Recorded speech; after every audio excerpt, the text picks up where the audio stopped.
Welcome to Optimize Everyday, where 1% improvement makes a huge difference.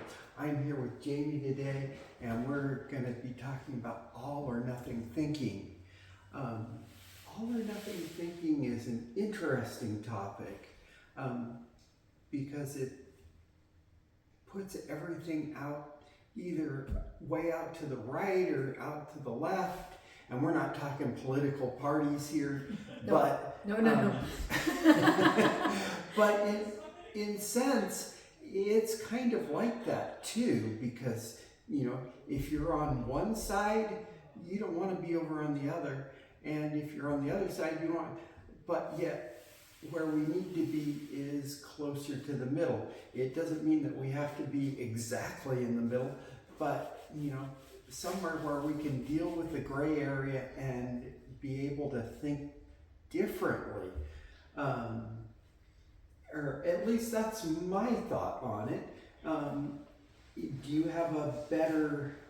So maybe let's explain what all or nothing thinking is to your audience. Yeah. Because we all do it at times, right? Maybe you set a goal for your business and you didn't quite make it. And so you're looking at it going, well, I'm not a success because I didn't make it, so I must be a failure.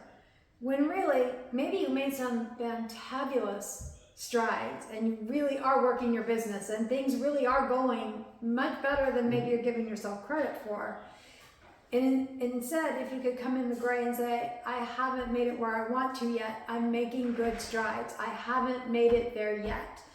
Wow, how much room does that open for thinking very differently? I haven't made it there yet. Then we can open the what do I need to do next? We can go to those questions and get you back on track. But if you go to I'm a failure, and that's what you tell yourself over and over all day long, your body feels things in relation to that message. Right. And it starts to send down. You're not sending up serotonin. You're not sending up good hormones. You're getting cortisol. You're feeling bad about yourself. You're telling yourself you'll never succeed at anything else because this is what we do when we get to these negative loops, right? So it's really dangerous to be in all or nothing thinking. And so many times we're just not there yet, or we've made progress, but we refuse to see it because it's not the big progress we hoped for. So you talked about business, and I think that business is a good thing, and it encompasses not only myself, but it encompasses any employees that I have, and I'm having to manage a lot of things. But what if I'm wanting employees or individuals to overcome that all or nothing thinking, where I can help employees improve as well as myself? Can you give me a good example? Well, as an employee, I might have a situation where somebody needs to learn, let's say in the tech field, it's constantly evolving and changing. And so I need somebody to learn how to do something in, say, Python, where they're programming certain aspects of a program in inside of another application where it uses that language, and so it allows us to manipulate. And when the employee is going along, he's not succeeding in what he's been tasked with doing, and he's seeing failure after failure after failure. How do I get that person to begin to see, hey, it's not them that's failing, but the situation that they're in just is not working the way he anticipated, and that all we need to do is get him to see things a little bit differently, kind of situation, so that he can progress and do what needs to be done, kind of situation. And that's my thoughts.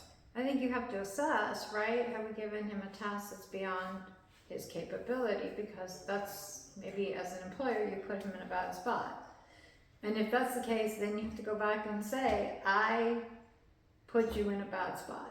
I screwed up, right? Because that really does add confidence that the employer sees that this might be beyond my capabilities right now. And so maybe we need to back up and do X, Y, or Z first to help build your capability. So if I have somebody like that, if I then give them another person who is a little bit more skilled to provide guidance. But maybe they even need to go back further. Maybe there's some basic coding. Maybe you're realizing that they're not as strong as you thought they were, or something is there, and so we would guide them, right? Well, but if they just keep having a series of failures and you start to see them in a negative loop, maybe you pull them off that project for a minute. Let's pull you off. Let's do some assessment and evaluation, but let's put you on another project that you're more likely to have success with, because this is no fun. This is no good. Oftentimes when you're dealing with programs like that, it's not necessarily that the person is failing in that they don't know how to program, but sometimes it's a failure of the program within the program. So I'm programming in this language, which this program is built in, and I might be missing a piece that I don't know. So that seems to me that person might need some mentoring or so that person may need some supports, maybe from the manufacturer of the software, to help him. But then what would, if you came in with some compassion and some empathy? Oh my goodness, I'm seeing this, I can't even imagine. I'm looking at it going, I feel a little bit frustrated. I can't imagine how you're feeling. So I have some suggestions here, because I don't think it's you. I think there's something else going on. So I think we should look at this 1, 2, 3, and all of a sudden the person loosens up, right? Because, oh my gosh, somebody else sees my struggle. That's A, somebody sees my struggle. And B, somebody came in with compassion, and then C, instead of firing me or getting mad at me, which for a lot of people, that's a really big fear in employment. They've been fired multiple times. And their whole nervous system is set up. I screwed up. Oh my God, I'm going to get fired. I can't get fired. I got to pay my car payment. Oh my God, my wife's going to kill me. What am I going to do? Oh my gosh. They see you. Yeah. And you come in with compassion. I can see this is really frustrating. Let's figure out a path forward. Suddenly, all their nervous system just kind of collapses. You may even see them collapse because... In my situation, you know, when I see somebody and I put somebody on a task, generally, I evaluate their skill set before I put them onto a task, and then I will give them a task that is a little bit challenging because I want them to struggle a little bit. But I don't ever want an employee to struggle so much that they can't succeed. So I always want to make sure that if they're doing the task and they're not succeeding, that I provide some type of mentorship to them, whether it's myself who is skilled enough, or I provide them with another employee that's skilled enough, or I get the manufacturer to help and provide somebody who is skilled enough to help this person overcome the obstacles that they're dealing with. But sometimes I also recognize that, you know, after you've been working with something for a period of time, that the obstacles feel like they're a bridge too far, where you get to a point and you don't feel like you can continue because it's just too much of a struggle. Not that they can't succeed at it, because I know when I give somebody a task, I know they can succeed. But when we get somebody ready to run, let's say they've never run, they're going to do a 5K. They have their hopes on a 5K. And maybe they say, I can't run because it hurts my feet or my knees are weak, but I can walk it. I know I can walk it. What do we tell them to do? We tell them to walk 2 or 3 post boxes down on their neighborhood. And then we tell them the next day to add another one and another one. Because, why do we do that? Because they're tasting success, right? They get a little more stamina, a little more motivation, and maybe one day they're like, well, I'm only supposed to go to 4, but I'm going to go to number 6. I'm going to go all the way to 6 and come back. Well, they're tracking on their watch, they're tracking things, they're feeling some success, right? And their body is getting acclimated to this. Correct. So instead of saying we're going to go walk a whole 5K in one day, and their body just feels like it's going to give out, and they're frustrated and angry, and maybe they don't make it, we build the steps to success, right? We build the wall to success, and in the meantime, while we're doing this, we might be working on hydration, which is really important if we're going to do a 5K. We might start to work on some nutrition and some strength training. We might add things in over time, but we don't hand them the entire plan at the beginning as a coach, because what do? Oh my gosh, that's just too much. I can't do that. I can't eat like that. I hate broccoli. I can't do that. They get to that all or nothing thinking because they look at it and go, oh my gosh, I can't do all that. But we tell them, you know what? For the first week, all we're going to do is try to get to halfway around the block. We want to get halfway around the block. That's all we have to do is get halfway around the block by the end of the week, 7 days.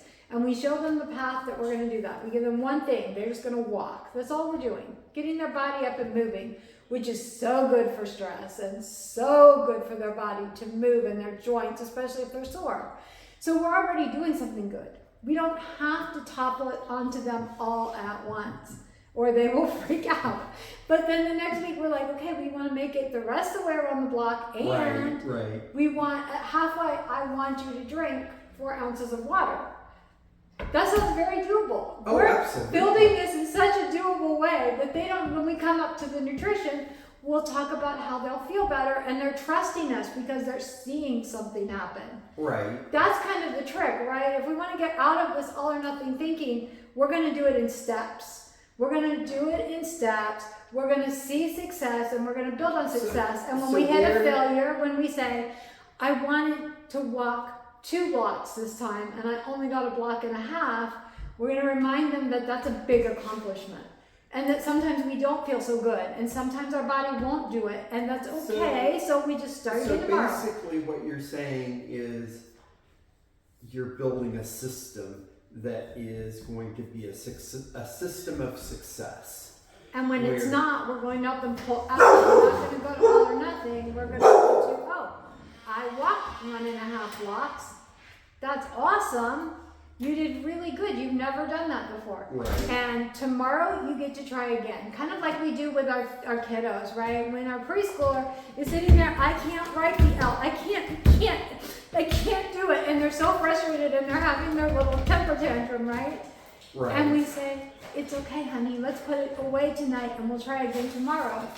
We've given them a way to, they did their best. You did really good. You tried really hard. We'll try again tomorrow. Let's put it away, and we'll try again tomorrow. It's like the employee who's failing at doing a piece of this program that they might be working on.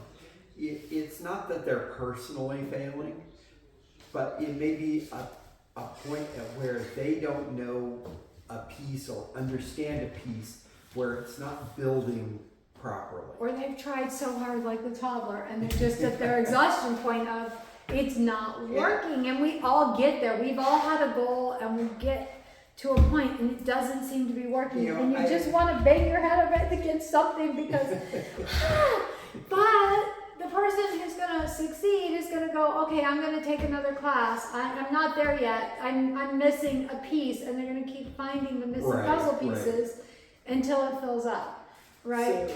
So I have discussed in the past systems and building systems that lead to success, and I've discussed building on top of things to reach success, because this is just a 1% improvement. Right. And when we have this black or white thinking where it's all or nothing, we need to get people where they're not looking at it as all or nothing, but steps to the solution, steps to success, and stepping into a gray area. It's not I can do a 5K or I can't. The gray area is I can build up my stamina. I can develop the skills to do this. Right? So we're going to take them out of this I can or I can't.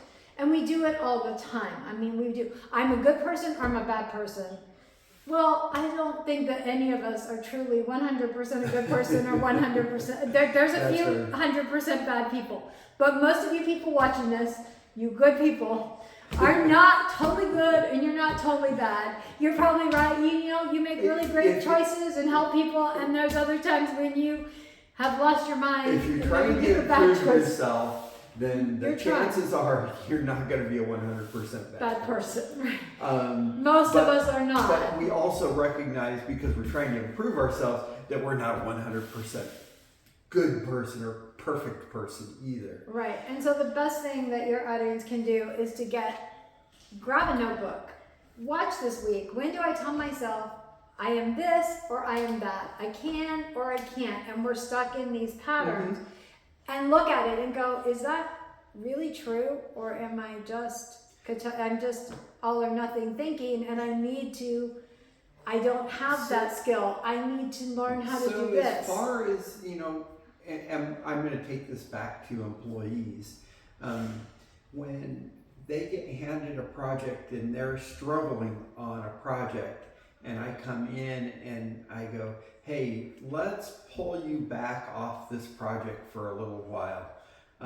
And let me send you over here to get a little bit more training on this, or get more understanding on how we connect this with this program, and give them some time to rest and just not focus on this.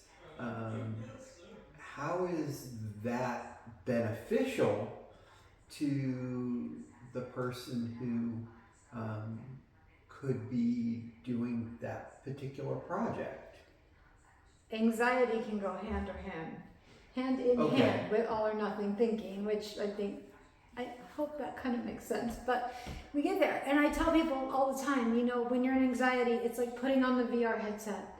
You're blocking everything out. You're in this world and it's real, and you can turn and you can feel like you're touching things and you're reaching out, and there's all this stuff that you're seeing in the headset, and it feels very, very real in the moment, and right? then you take a step forward and you hit the table. Well, that's a possibility. But when anxiety's in play, that headset's on, and that's the world you see, and you're missing out that there's all this stuff out here that is way more real. Like I said, you just take a step forward and you hit the table, because you don't see it. Right. You're so engulfed in what you're seeing in your head that you don't see all of the reality around you. And you don't realize that you have the power to just pop the headset up and there's another view. You don't realize it because you get stuck in it, right? Right. Anxiety is a lot of overthinking. It's a lot of catastrophizing. It's a lot of what if is what's going to happen, and not being able to predict it accurately is what causes the distress for people with anxiety. So if you come in and I'm used to getting fired, and I know that things are not going well on my little piece of the project, and you sit down, I may be, please don't fire me, please don't fire, and you're thinking, I haven't even said anything, what? Hang on. And you say, no, I'm not here, that's not what I'm here for. Yeah. Right? But in their mind, they may be so deep in the I'm going to get fired that they may not even hear you, and they keep pleading with you not to fire them. And you're going, dude, that word has not even been uttered. It's not even a thought. But in their mind, they're living the whole thing happening and how bad their life's going to be. Oh, yeah. So the person is stuck in this fantasy land of I'm going to get fired. So you may just need to, let's go take a walk, dude. There's a lot there. Let's go take a walk.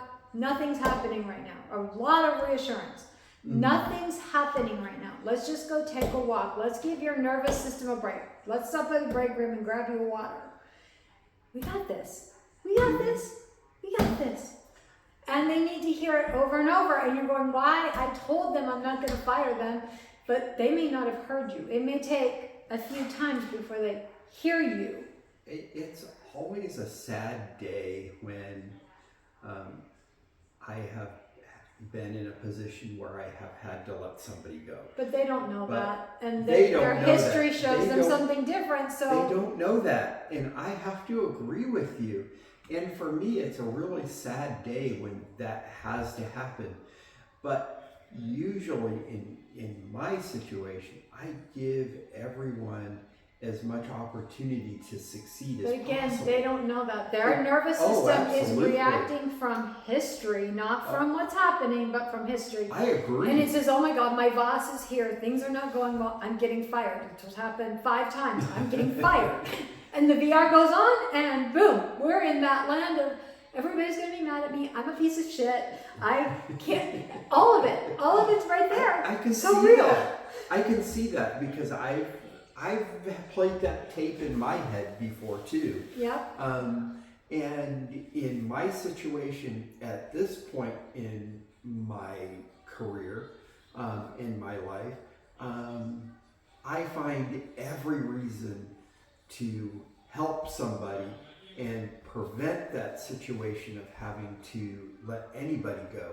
Because I find that with people that I work with, there's always something that somebody does really well.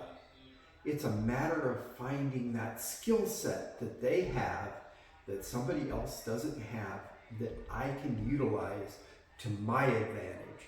And if I can manipulate and use their strengths in my favor, then that ensures that I reach my business goals and that person is safe. Oh yeah, hiring a new employee is time consuming.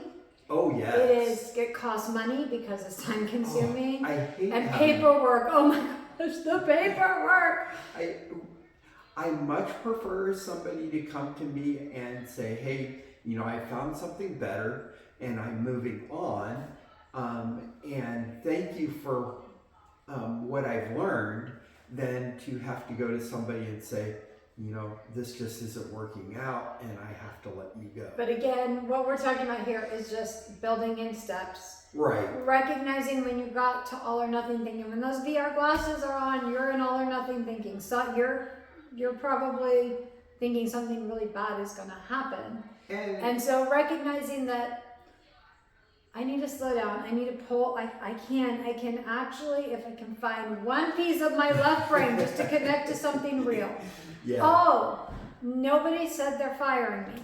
And suddenly, if your left brain can get to that thought, then the right brain kind of goes, oh, wait a minute. We're overreacting right now. It still might happen. And we might, if you have anxiety, you may have to say it. I could still get fired. Because it calms the right side of your brain down. And then we take the left brain, but I haven't been fired yet. And then we start to go, I can have a discussion. I can have a discussion. A discussion doesn't mean I'm getting fired. Right. It could still happen, but it doesn't look that way right now. And then all of a sudden, you're pulling the VR glasses off and you're like, okay, this is really uncomfortable. I can barely breathe. This is really scary to me, but I'm here. I'm here.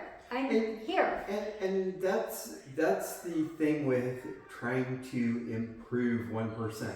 In my business life, I'm always looking at things that I can get my employees to improve. So I'm creating subject matter experts, and I'm creating people who are in charge of specific things so that they are constantly improving.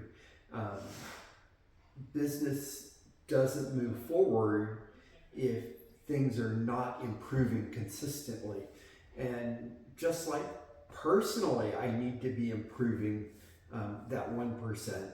If I'm getting my employees to understand that if they're improving 1% and their activities show that they're improving 1%, then my team as a whole is moving in the right direction. It's always difficult when somebody leaves when you have a team that is developing like that and you have to hire somebody new and bring them in. And so it becomes a situation where people have to understand, hey, this is a learning environment. Yep. And you have to be constantly doing something. But I think we're moving out of the all or nothing thinking, so we should probably end it at this point. I think that is correct, but you want to give us a little quick 90-second synopsis of the all or nothing thinking patterns and how we can get out of it, kind of, or at least some ideas, and then we'll wrap it up. So I've given you some examples. I'm a success or I'm a failure when you're not quite reaching your business goals. So maybe you don't feel like a success because you didn't reach that big high goal you had. But you also made some really good progress and you made some big changes and you did some things and your business is beginning to grow for it. This would be a shame to go over to I'm a failure, because all it is I haven't reached that level of success yet. I need to do a few more things. I need to learn a little bit more. Wow, that seems so doable. Yep. Right? Versus I'm a failure, and then pretty soon we've just decided we can't succeed at anything, and then there can be some really negative consequences to that. I so agree.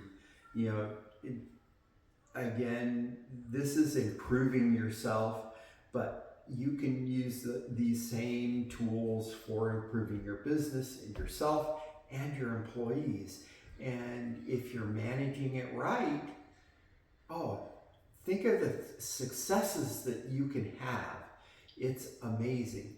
But we need to get out of the all or nothing thinking and be in that middle area where we can actually perform and make things grow and succeed. And we quell the anxiety because once action's in play. Yes. This is one of the things, when you're having a panic attack, your body wants to curl up and it wants to just get in the bed and it just wants to be like this because you think you can protect yourself. When really, if you could get up and sweep a floor, scrub a floor, take a walk, take your dog for a walk, your body all of a sudden would be releasing and getting, letting go of the cortisol and putting in some serotonin, which is a very different pattern. And all of a sudden you're not in anxiety because you're doing something. Your body's too busy to overthink it. But in the bed like this, oh yeah, your body's, and I know it's so hard because the natural inclination is just to curl up and protect yourself. Because it's so scary. Whatever you're overthinking feels big and scary. Yep. And you just want to get away from it, escape, let me dream, let me watch TV, let me do, and yes, we that's think, so true. We think that's it. So true. But action is actually the counterpart to that. And when you're out there trying to optimize yourself every day, you're going to be taking action, and you're going to be reducing your stress levels and your anxiety levels, and you're going to be forcing yourself into a pattern or a systems that will help you to be a success. Again, I'm Doug. I should have announced that earlier. And thank you, Jamie, for joining us today. Yep. We love to have you on here, and we'll have you on again at some point. And thank you for joining us on Optimize Every Day. I look forward to your comments. Like and subscribe if you're not already subscribed, and please leave comments. I always respond to comments, and you have a wonderful rest of your day. Bye.